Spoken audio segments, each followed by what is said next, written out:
Hi, this is your Chief Science Officer, Brazos Minshew. Welcome to Wellness Talks. Today, our guest is once again Dr. Joshua Tobin. Last time we talked about fibromyalgia. This time, we're going to open up a new conversation about dementia and the things that each one of us can do to help protect our brains for our entire life.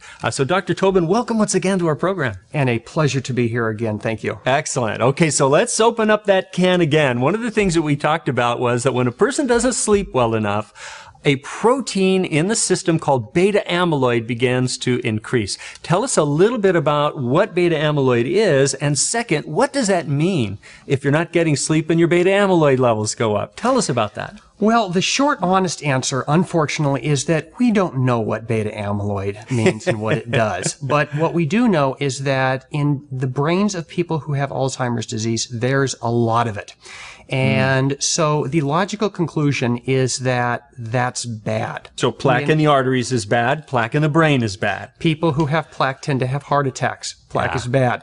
People who have lots of beta amyloid have Alzheimer's disease. Plaque is probably bad. And we know that when people don't get a good night's sleep, their levels of beta amyloid increase in the fluid that surrounds their brains and their spinal cords. That can't be good. Yeah, plaque in the brain is bad. Yeah, okay, very good. Well, you know, we know from our discussions that sleep architecture or how well we sleep actually has an impact on that level. But are there other factors in mind loss in diseases like dementia, like Alzheimer's disease? Are there other factors besides strictly beta amyloid plaque? Absolutely. There are a plethora of factors. The bad news is that my brain, your brain, all of our brains are getting older, and there is nothing we can do to stop that. Oh, no. The good news is... Yeah, dying stops the aging process, right? Solution. We found a solution. Okay. Let's try and find a more long-term solution. Okay. The good news is that there is a difference between biological age and chronological age, and there are many, many, many things that we can all do to reduce the biological age of our brain. In other words, that our brains have the physiology of somebody who is younger than our age. And many of these things, you don't even have to go to a doctor. And most of these things we've already heard before. Exercise, preferably every day, but 4 or 5 times a week is good also. Exercise your brain also.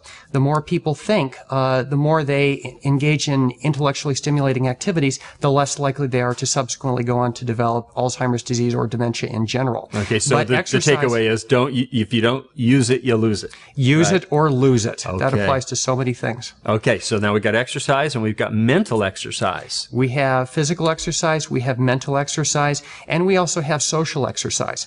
People who engage in socially meaningful interactions are less likely to subsequently go on to develop Alzheimer's disease. Wow. This could be related to the fact that when people are interacting in a socially meaningful way to them, they're happier. And the other part of the equation that we know is that people with long-term depression are more likely to subsequently develop Alzheimer's disease. And depression, of course, comes along with isolation. True? Depression comes with isolation. Depression also comes with not sleeping well. Yes, so back we are to here we are back to sleep. Yeah, so remember George Bernard Shaw said that we can only stay young in community, right? Recognizing the effect of that social exercise on keeping our brains young. And also, in our 10 Essentials of Wellness, really we talk about 5 different principles, starting with to give and receive love, right? Which is the kind of the basis of that respectful yet trusting relationship that we have among humans.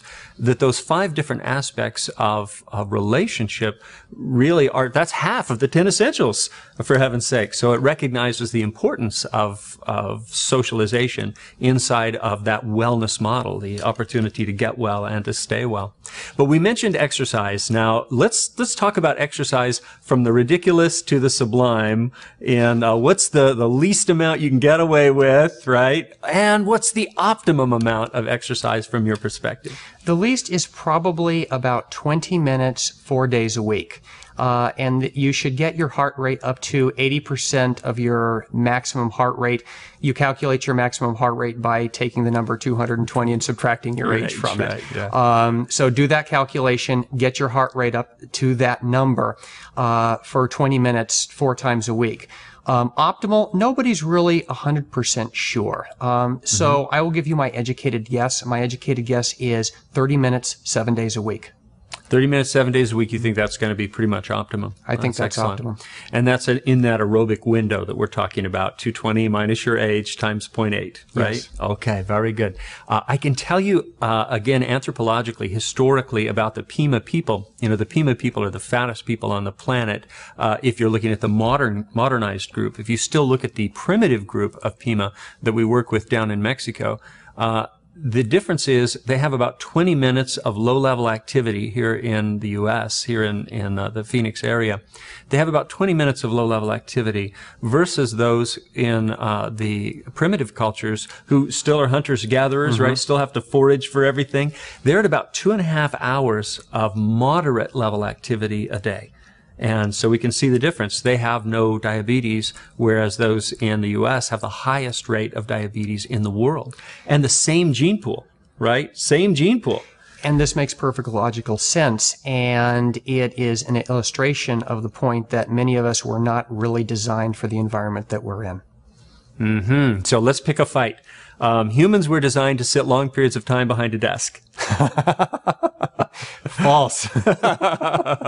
Humans were not designed to drive to work in their cars and sit in their car right behind another car, spewing exhaust out of its inhaling their exhaust fumes. Yeah, back to that toxins. Yeah, oh my goodness. Absolutely. So people were designed to move. People were designed to move. People were designed to make their own movement. Scientists have estimated the average caveman walked 12 miles a day and that the average cave woman walked 6 miles a day.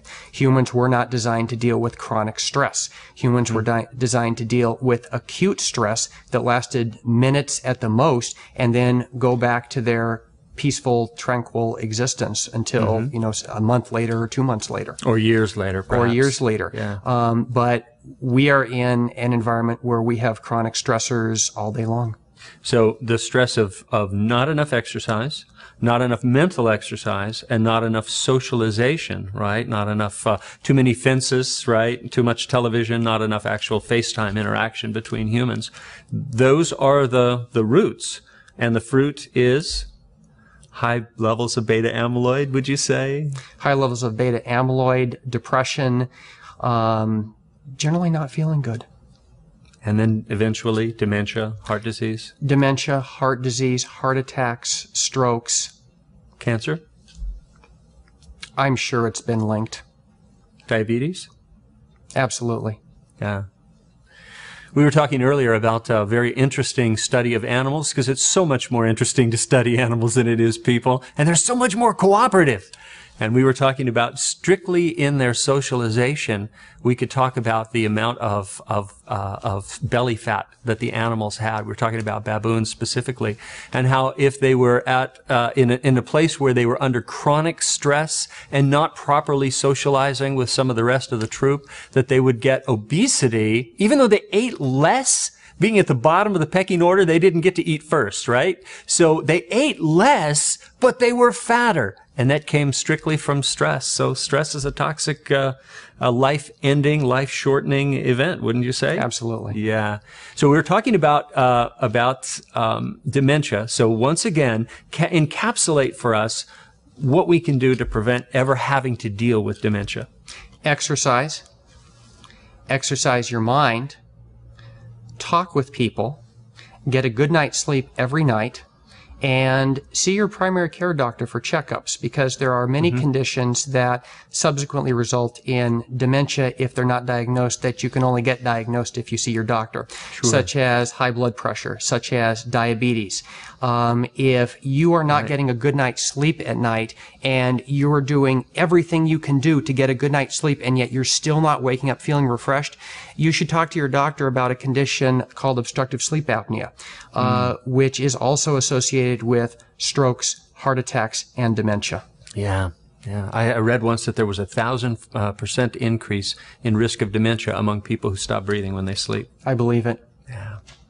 Well, there you have it. The things that each one of us can do to help protect our brains. Because, you know, as we talked about, we're all getting older. But we want to hold on to that mentality, our brains, our memories, the ability to reason and the ability to take care of ourselves. We want to hang on to that to the very last moment.